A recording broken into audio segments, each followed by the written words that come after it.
Good morning, welcome to 30/60. నేను ప్రతిభ. ముందుగా headlines. రక్తం ఇస్తాం కానీ కావేరీ నీళ్లు ఇవ్వం. కర్ణాటకలో ఎగిసిపడుతున్న తమిళ వ్యతిరేక ఆందోళనలు. నేడు కర్ణాటక కేబినెట్ అత్యవసర సమావేశం. బెంగళూరు విధ్వంసం, అల్లర్ల అదుపుపై చర్చ. 26 ఏళ్ల తర్వాత కశ్మీర్లో బక్రీద్ నాడు కర్ఫ్యూ. విధ్వంసం సమాచారంతో ముందస్తు జాగ్రత్త. అల్పపీడనంగా మారిన ఉపరితల ఆవర్తనం. కోస్తా తెలంగాణలో భారీ వర్షాలు. రియోలో మరోసారి ఎగిరిన భారత పతాకం. పారా ఒలింపిక్స్ లో రజతంతో మెరిసిన షాట్ పుట్ క్రీడాకారిణి. తెలుగు రాష్ట్రాల గవర్నర్ నరసింహన్ ఇవాళ ప్రధాని మోడీ, హోంశాఖ మంత్రి రాజ్నాథ్ సింగ్ ను కలవనున్నారు. ఢిల్లీలో పర్యటిస్తున్న ఆయన ఈ రోజు ఉదయం కేంద్రం పెద్దలతో సమావేశమవుతారు. ఏపీలో హోదాకు సంబంధించి నిరసనలు, ప్రత్యేక ప్యాకేజ్ గురించి చర్చించే అవకాశం ఉంది. అలాగే తెలుగు రాష్ట్రాల మధ్య కొనసాగుతున్న వివాదాలను కూడా కేంద్రం దృష్టికి తీసుకువెళ్లనున్నారు గవర్నర్.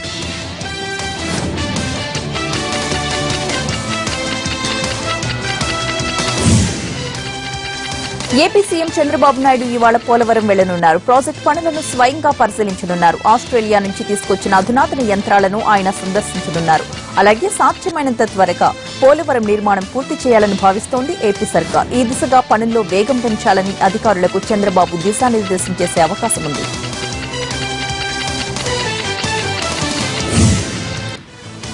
హైదరాబాద్ లో అర్ధరాత్రి భారీ వర్షం కురిసింది. కుండపోత వానతో లోతట్టు ప్రాంతాలు జలమయమయ్యాయి. ఇప్పటికే గుంతలతో నిండిన రోడ్లపైకి నీరు చేరింది. దీంతో రాత్రి వేళ రోడ్లపై ప్రయాణించే వాళ్లకు ఇబ్బందులు తప్పలేదు. కొన్ని ప్రాంతాల్లో విద్యుత్ సరఫరాకు అంతరాయం ఏర్పడింది.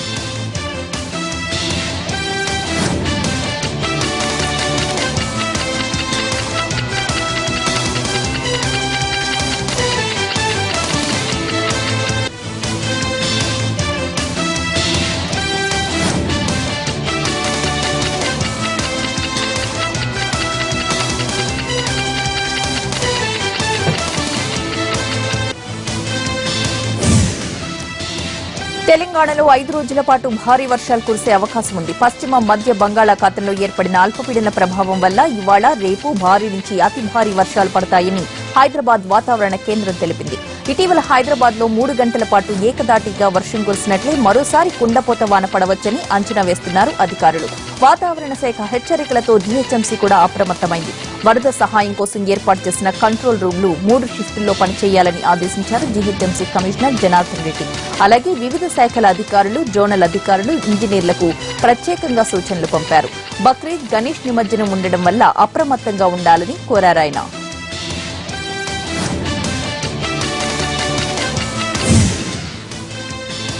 కావేరీ జలాల విడుదలపై కర్ణాటకలో ఆందోళనలు తారస్థాయికి చేరాయి. బెంగళూరు హోయసల ప్రాంతంలో చైనా బజార్ను లూటీ చేశారు ఆందోళనకారులు. సమాచారం అందిన వెంటనే ఘటనా స్థలానికి 4 పోలీసులు, అధికారులు చేరుకుని వాళ్లను అదుపు చేసే ప్రయత్నం చేశారు. అయితే ఆందోళనకారులు పోలీసులపై ఎదురుదాడి చేశారు. ఇంతలో అక్కడికి చేరుకున్న rapid action force, Karnataka state reserve police బృందాలు నిరసనకారులపై కాల్పులు జరిపాయి. దీంతో ఒక వ్యక్తి చనిపోగా మరో 5గురికి గాయాలయ్యాయి. పోలీస్ కాల్పుల్లో చనిపోయిన వ్యక్తిని ఉమేష్ గా గుర్తించారు. కునిగల్ ప్రాంతానికి చెందిన ఉమేష్ హెగ్గనహళ్లిలో ఓ పెట్రోల్ బంక్ లో పనిచేస్తున్నాడు. 2 ఏళ్ల క్రితమే ఇతనికి పెళ్లి కాగా ప్రస్తుతం 4 నెలల బాబు కూడా ఉన్నాడు. కాల్పుల్లో గాయపడ్డ మిగతా వాళ్లకు ప్రాణాపాయం లేదంటున్నారు డాక్టర్స్. ప్రస్తుతం బెంగళూరులోని పలు ప్రాంతాల్లో కర్ఫ్యూ విధించారు. రాజ్గోపాల్ నగర్, కామాక్షిపాల్య, విజయనగర్, బైటరాయనపుర, కెన్గిరి, మగడి రోడ్, రాజాజీనగర్ కర్ఫ్యూ కొనసాగుతోంది.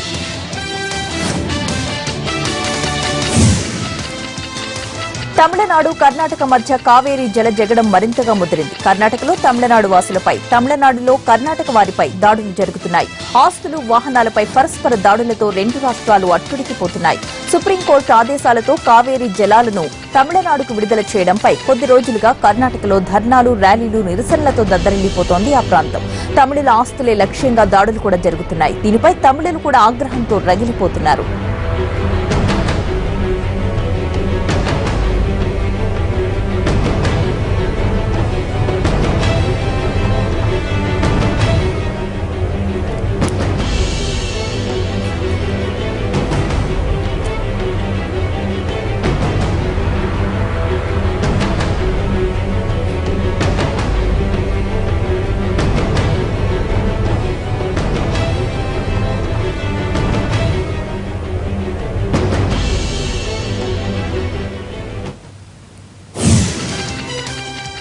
కర్ణాటకలో తమిళులపై దాడులు జరుగుతుండటంతో తమ రాష్ట్రంలోని కన్నడిగులను టార్గెట్ చేశారు తంబీలు. ప్రతీకార దాడులతో పరిస్థితి ఉద్రిక్తతకు దారితీస్తోంది. చెన్నైలోని మైలపూర్ ప్రాంతంలోని న్యూ వుడ్లాండ్స్ హోటల్పై తెల్లవారుజామున పెట్రోల్ బాంబు దాడి జరిగింది. రెస్టారెంట్ పై 6 పెట్రోల్ బాంబులు విసిరినట్లుగా హోటల్ సిబ్బంది చెబుతున్నారు. కొంతమంది హోటల్లోకి చొచ్చుకొచ్చి కర్ణాటకకు వ్యతిరేకంగా నినాదాలు చేశారని, ఫర్నిచర్ ని ధ్వంసం చేశారని తెలిపారు. ఘటన అనంతరం అక్కడ ఓ లేఖను కూడా వదిలి వెళ్లారని, కర్ణాటకలో తమిళులపై దాడి చేస్తే తమిళనాడులోని అన్ని కన్నడ హోటల్స్, షాపింగ్ మాల్స్ పై ప్రతి దాడులు చేస్తామని హెచ్చరించినట్లు ఉందని పోలీసులు చెబుతున్నారు.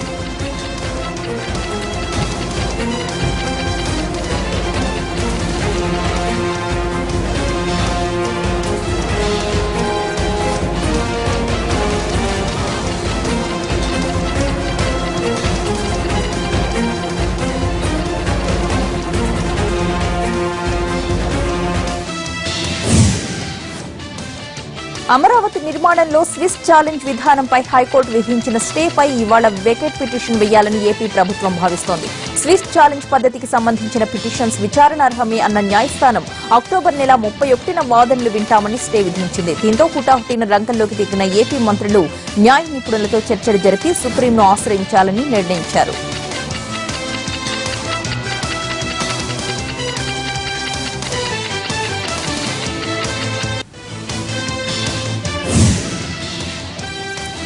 ఏపీపై కేంద్ర వైఖరి సరిగా లేదన్నారు ఎమ్మెల్సీ గాలి ముద్దు కృష్ణమనాయుడు. ఇప్పటికైనా మోడీ సర్కార్ చిత్తశుద్దితో వ్యవహరించాలన్నారు. Arakkonam, Renigunta, Nagari police railway stations లో సదుపాయాలను మెరుగుపరచాలంటూ ఆయన చెన్నై దక్షిణ మధ్య రైల్వే శాఖ డివిజన్ మేనేజర్ ను కలిసి వినతి పత్రాన్ని అందజేశారు. రాష్ట్ర ప్రయోజనాలను మెరుగుపరిచేందుకు ప్రభుత్వం కృషి చేస్తోందన్నారు గాలి.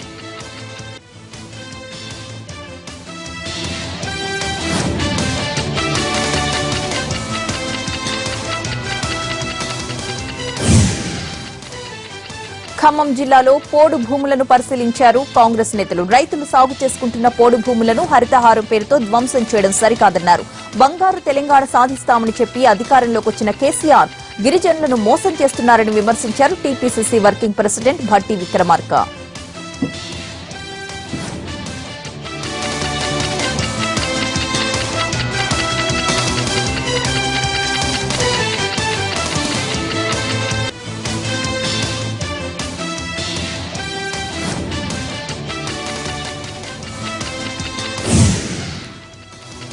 గద్వాల జిల్లా ఏర్పాటుకు ప్రభుత్వం కృషి చేయాలన్నారు టీజేఎస్ చైర్మన్ కోదండరాం. జిల్లా సాధన సమితి ఆందోళనకు తమ మద్దతు ఉంటుందన్నారు.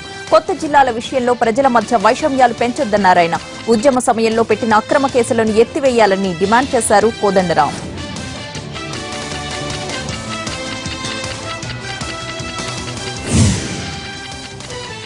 నల్గొండ జిల్లా భువనగిరి బస్టాండ్లో ఉన్న దుకాణాల్లో ఆకస్మిక తనిఖీలు నిర్వహించారు అధికారులు. అనుమతులు లేకుండా విక్రయిస్తున్న తినుబండారాలను స్వాధీనం చేసుకున్నారు. గత కొన్ని రోజులుగా అనుమతులు లేని పదార్థాలను విక్రయిస్తున్నారన్న సమాచారంతో విస్తృత తనిఖీలు చేపట్టారు అధికారులు.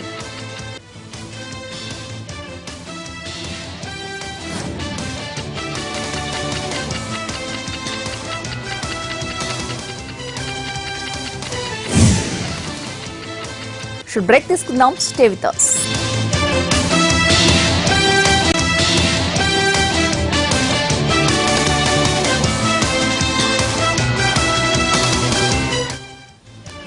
Welcome back. అనంతపురం జిల్లాలో దోపిడీ దొంగలు బీభత్సం సృష్టించారు. ధర్మవరంలోని ఓ ఇంట్లో చొరబడ్డ దొంగలు పెళ్లి కోసమని దాచి ఉంచిన 75 తులాల బంగారం, 2 లక్షల రూపాయల నగదును అపహరించుకుపోయారు. ఇంట్లో ఉన్న వస్తువులను చిందరవందర చేశారు. భారీ శబ్దాలు రావడంతో స్థానికులు అక్కడికి చేరుకునే లోపే దొంగలు పరారయ్యారు.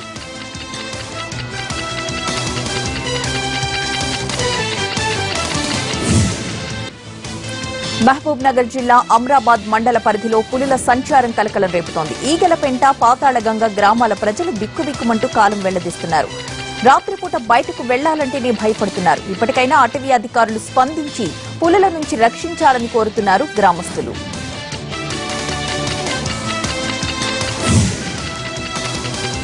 అనంతపురం జిల్లా గూళ్యపాళ్యంలో చిరుత సంచారంతో ప్రజలు బెంబేలెత్తిపోతున్నారు. గ్రామ సమీపంలో ఉన్న అటవీ ప్రాంతంలో చిరుత సంచారం చేస్తుండటంతో బయటకు రావడానికే జనం భయపడుతున్నారు. పొలం పనులకు వెళ్లేందుకు కూడా గుంపులుగా వెళుతున్నారు.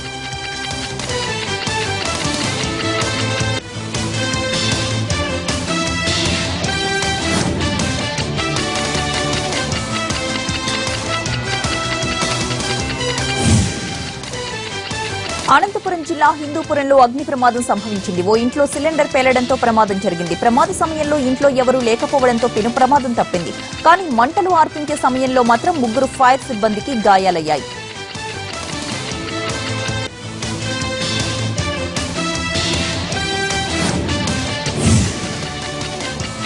సికింద్రాబాద్ లో ఓ పాత భవనం కుప్పకూలిపోయింది. ప్రమాద సమయంలో అక్కడే నిద్రిస్తున్న ఓ వ్యక్తికి తీవ్రంగా గాయాలయ్యాయి. వెంటనే స్థానికులు అతన్ని ఆసుపత్రికి తరలించారు.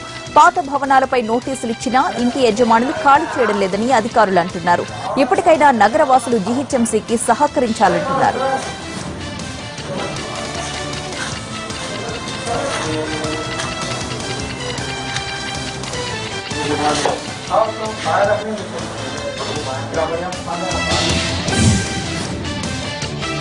తెలంగాణ విమోచన దినోత్సవాన్ని అధికారికంగా నిర్వహించాలని డిమాండ్ చేశారు బీజేపీ జాతీయ ప్రధాన కార్యదర్శి మురళీధర్ రావు. గతంలో కేసీఆర్ సెప్టెంబర్ 17ను అధికారికంగా నిర్వహిస్తామని చెప్పినట్లుగా గుర్తు చేశారు. దేశం కోసం పోరాడి ప్రాణాలర్పించిన వారి త్యాగాలను స్మరించుకునేందుకే తిరంగ యాత్ర నిర్వహిస్తున్నామన్నారు మురళీధర్ రావు.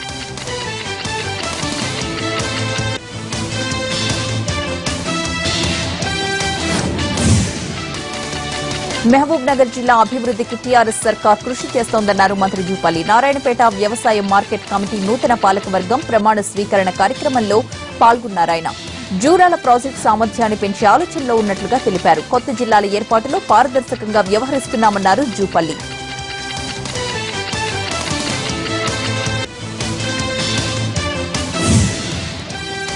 శ్రీకాకుళం జిల్లా పాత్రుని వలసలోని ఓ కాలేజ్ దగ్గర ఉద్రిక్తత నెలకొంది. విద్యార్థుల మధ్య చిన్న గొడవ చినికి గాలివానలా మారింది. ప్రసాద్ అనే పూర్వ విద్యార్థిపై అదే కళాశాలలో పీజీ చేస్తున్న 3 యువకులు దాడి చేశారు. ఈ దాడిలో ప్రసాద్ కు తీవ్ర గాయాలయ్యాయి. కళాశాల క్యాంపస్ లో ఏర్పాటు చేసిన గణపతి నవరాత్రి ఉత్సవాల సందర్భంగా గొడవ తలెత్తినట్లు తెలుస్తోంది. దీనిపై సమాచారాన్ని అందుకున్న పోలీసులు గొడవపై ఆరా తీస్తున్నారు.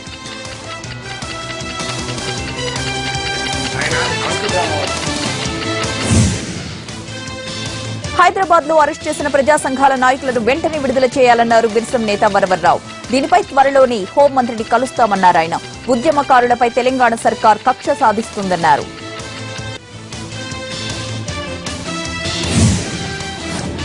అరుణాచల్ ప్రదేశ్ గవర్నర్ జ్యోతి ప్రసాద్ రాజ్ఖోవాను పదవి నుంచి తొలగించింది కేంద్రం. ఆయన స్థానంలో ప్రస్తుతం మేఘాలయ గవర్నర్ గా ఉన్న వి షణ్ముగనాథన్ కు అదనపు బాధ్యతలు అప్పగించింది.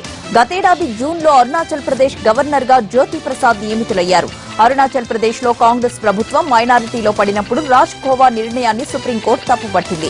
జూలై 13న అక్కడ కాంగ్రెస్ ప్రభుత్వాన్ని పునరుద్దరిస్తూ ఉత్తర్వులు కూడా జారీ చేసింది. అప్పటి నుంచి అతనికి పదవీ గండం మొదలైంది. గవర్నర్ బాధ్యతల నుంచి తప్పుకోవాలని కేంద్రం కోరినా రాష్ట్రపతి తొలగిస్తేనే తప్పుకుంటానని మొండికేశారాయన. జ్యోతి ప్రసాద్ రాజ్ఖోవా ఆయన్ను తొలగిస్తూ ఉత్తర్వులు కూడా జారీ అయ్యాయి.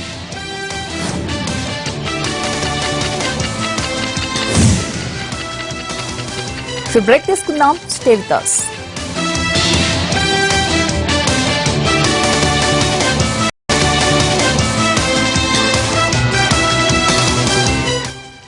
Welcome back. జమ్మూ కశ్మీర్ లో ఉద్రిక్త పరిస్థితులు కొనసాగుతున్నాయి. కేవలం బిఎస్ఎన్ఎల్ పోస్ట్ పెయిడ్ మినహా ఇతర మొబైల్ ఫోన్ సర్వీసులు ఆగిపోయాయి. ఇవాల్టి నుంచి బ్రాడ్బ్యాండ్ ఇంటర్నెట్ సౌకర్యాన్ని కూడా నిలిపివేయబోతున్నారు అధికారులు.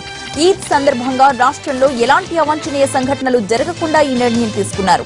మరోవైపు బక్రీద్ సందర్భంగా బలగాల కాల్పుల్లో చనిపోయిన వారికి నివాళులర్పిస్తూ ర్యాలీ తీయాలని కొంతమంది వేర్పాటువాదులు పిలుపునిచ్చారు. అయితే ఈ ర్యాలీని ఆసరాగా చేసుకుని సంఘ వ్యతిరేక శక్తులు రెచ్చిపోయే అవకాశం ఉందని హెచ్చరించాయి నిఘా వర్గాలు. దీంతో ఎలాంటి పుకార్లు వ్యాపించకుండా మొబైల్ ఇంటర్నెట్ సేవలు నిషేధించారు. జమ్మూ కశ్మీర్ పూంచ్ లో ఎన్కౌంటర్ తో హై అలర్ట్ కొనసాగుతోంది. ఓ భవనంలో నక్కిన ఉగ్రవాదులు రెండో రోజు కూడా ఎదురుకాల్పులు జరిపారు. టెర్రరిస్టులు నక్కిన 2 భవనాలకు సమీపంలో ఇండియన్ ఆర్మీకి చెందిన కీలక కార్యాలయాలున్నాయి. దీంతో పక్కా ప్రణాళికలతో పెద్ద మొత్తంలో ఆయుధాలతో ఉగ్రవాదులు వచ్చినట్లు తెలుస్తోంది. 2 భవనాల్ని ఆక్రమించిన ఉగ్రవాదుల్లో 2ని మట్టుబెట్టి వాళ్ల బారి నుంచి వృద్ధ దంపతుల్ని రక్షించారు భద్రతా సిబ్బంది. ఈ ఎన్కౌంటర్ లో ఓ పోలీస్ కానిస్టేబుల్ మృతి చెందగా 2 గాయపడ్డారు.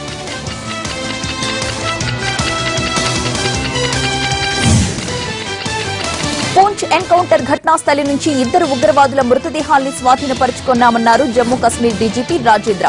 మరో 2 ఉగ్రవాదులు చనిపోయి ఉంటారనే అనుమానం వ్యక్తం చేస్తున్నారాయన. వీళ్లు కాకుండా మరో 2 ప్రాణాలతో ఉండొచ్చని అంచనా వేస్తున్నామన్నారు.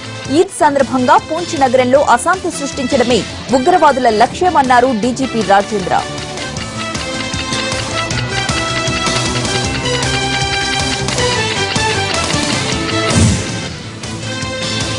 జమ్మూ కశ్మీర్ మాజీ సీఎం ఒమర్ అబ్దుల్లాను కుటుంబ సమస్యలు ఇబ్బంది పెడుతూనే ఉన్నాయి. తన భార్య పాయల్ నుంచి విడాకులిప్పించాలన్న ఒమర్ పిటిషన్ను ఇటీవలే కోర్టు కొట్టేసింది. మరోవైపు ఒమర్ అబ్దుల్లా నుంచి తనకు తన కొడుకుల మెయింటెనెన్స్ కోసం నెలకు 15 లక్షల రూపాయల చొప్పున భరణమిప్పించాలని కోర్టుకెక్కారు పాయల్. ఇటీవల ఢిల్లీ హైకోర్టు ఆదేశాలతో ఢిల్లీ అక్బర్ రోడ్లోని జమ్మూ కశ్మీర్ అధికారిక భవనం నుంచి పాయల్ ను ఖాళీ చేయించారు అధికారులు. దీంతో ఇద్దరు కొడుకులతో తాను ఇబ్బందులు పడుతున్నానని, స్నేహితుల ఇళ్లలో ఉండాల్సొస్తోందని అంటున్నారు పాయల్. అన్నాడీఎంకే సీనియర్ నేత నాథం విశ్వనాథన్ పై తమిళనాడు సీఎం జయలలిత వేటు వేశారు. పార్టీ నుంచి అతన్ని తొలగించారు. విద్యుత్ మంత్రిగా పనిచేసిన నాథం విశ్వనాథన్ పార్టీలోనూ పలు కీలక బాధ్యతలు చేపట్టారు. ప్రస్తుతం అన్నాడీఎంకే ఆర్గనైజేషన్ సెక్రటరీగా, పార్టీ కమ్యూనికేషన్ గ్రూప్ సభ్యునిగా ఉన్నారాయన. ఈ 2 బాధ్యతల నుంచి కూడా తప్పించారు జయ. అయితే విశ్వనాథన్ బహిష్కరణకు కారణం ఏమిటన్నది మాత్రం చెప్పలేదు. ఇటీవల ఆదాయ పన్ను అధికారులు దిండిగల్లోని విశ్వనాథన్ ఆస్తులతో పాటు ఆయనకు సంబంధం ఉన్న 40 ప్రాంతాల్లో దాడులు చేశారు. ఈ కారణంగానే ఆయన్ను పార్టీకి దూరం చేసినట్లు తెలుస్తోంది. జార్ఖండ్ లోని గుమ్లా అటవీ ప్రాంతంలో జరిగిన ఎన్కౌంటర్ లో మావోయిస్టు కీలక నేత మృతి చెందాడు. బీహార్ జార్ఖండ్ స్పెషల్ ఏరియా కమిటీకి నాయకత్వం వహిస్తున్న ఆశిష్ ను పోలీసులు కాల్చి చంపారు. గత 5 ఏళ్లలో జరిగిన పలు దాడులపై ఆశిష్ పథక రచన చేసినట్లు భావిస్తున్నారు పోలీసులు. ఇతనిపై 25 లక్షల రూపాయల నజరానా కూడా ఉంది. ఘటనా స్థలం నుంచి 3 రైఫిళ్లతో పాటు 300 తూటాలను కూడా స్వాధీనపరుచుకున్నారు అధికారులు. మరోవైపు ఆ ప్రాంతంలో మరింత మంది నక్సల్స్ ఉన్నారని భావిస్తున్న పోలీసు అధికారులు అదనపు బలగాలను హెలికాప్టర్లో రప్పించి కూంబింగ్ జరుపుతున్నారు. ఛత్తీస్గఢ్ రాయ్పూర్ లో ఓ చిన్నారి కిడ్నాప్ పోలీస్ యంత్రాంగాన్ని పరుగులు పెట్టించింది. 5 ఏళ్ల చిన్నారిని 10 ఏళ్ల కుర్రాడు సైకిల్ పై తీసుకెళ్లడం సీసీటీవీ కెమెరాలో రికార్డైంది. అంతేకాదు ఓ చోట ఆగి ఆమెను ఎవరూ గుర్తుపట్టకుండా స్కార్ఫ్ కట్టాడు ఆ బాలుడు. దీంతో ఇది ఎవరి పని ఉంటుంది? ఏవైనా గ్యాంగులు పిల్లలతో చిన్నారుల్ని కిడ్నాప్లు చేయిస్తున్నాయా అనే సందేహాలు కూడా మొదలయ్యాయి.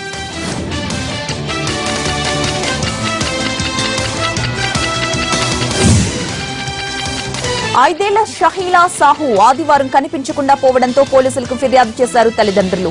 దీంతో పోలీసులు ఎంత వెతికినా చిన్నారి ఆచూకీ మాత్రం కనిపెట్టలేకపోయారు. సీసీటీవీ ఫుటేజ్ సహా సేకరించాక కూడా సహీలాను తీసుకువెళ్లింది ఎవరో వెంటనే గుర్తించలేకపోయారు అధికారులు. అయితే సహీలా తండ్రి ముందు భార్య, కొడుకు ఈ పని చేసినట్లుగా తేలింది. ఆడుకోవడానికే చెల్లెల్ని తనతో తీసుకెళ్లానంటున్నారు ఆ బాలుడు. తమ చిన్నారి సురక్షిత ఇంటికి చేరడంతో ఊపిరి పీల్చుకున్నారు తల్లిదండ్రులు. 2 వారాల క్రితం హర్యానా మేవత్లో జరిగిన సామూహిక అత్యాచారం కేసుకు సంబంధించి భయంకర నిజాలు వెలుగు చూస్తున్నాయి. కేవలం గోవు మాంసం తిన్నామనే అనుమానంతో తమపై దుండగులు అఘాయిత్యానికి పాల్పడ్డారని 2 బాధితురాళ్లలో ఒకరైన యువతి పోలీసులకు తెలిపింది. తమ ఇంట్లోకి చొచ్చుకొచ్చిన దుండగులు గోవు మాంసం తినడం వల్లే మీకు ఈ శిక్ష అని తీవ్ర స్వరంతో అన్నారని తెలిపింది. బాధితుల ఇంటిపై దాడి చేసిన దుండగులు బాధితురాలి మేనమామ, మేనతలను కూడా కొట్టి చంపారు. అయితే తొలుత సామూహిక అత్యాచారం కేసు మాత్రమే నమోదు చేశారు పోలీసులు. గ్రామస్తులు పెద్ద ఎత్తున ఆందోళనకు దిగిన తరువాత కానీ ఆ హత్యల గురించి పట్టించుకోలేదు. ఉత్తరాఖండ్ లో డెంగ్యూ విజృంభిస్తోంది. డెహ్రాడూన్ లో మరింత ఉధృతంగా వ్యాపిస్తోంది. ఉత్తరాఖండ్ లో ఇంతవరకు 871 డెంగ్యూ కేసులు నమోదు కాగా అందులో 769 కేసులు కేవలం డెహ్రాడూన్ వే కావడం ఆందోళన కలిగిస్తోంది. డెంగ్యూ నివారణకు సర్కార్ చర్యలు తీసుకోవడం లేదని ఆరోపిస్తున్నారు జనం. అయితే పరిశుభ్రత పాటించడంతో పాటుగా దోమకాటుకు గురి కాకుండా ప్రజలు జాగ్రత్తలు పాటించాలని సూచిస్తున్నారు అధికారులు.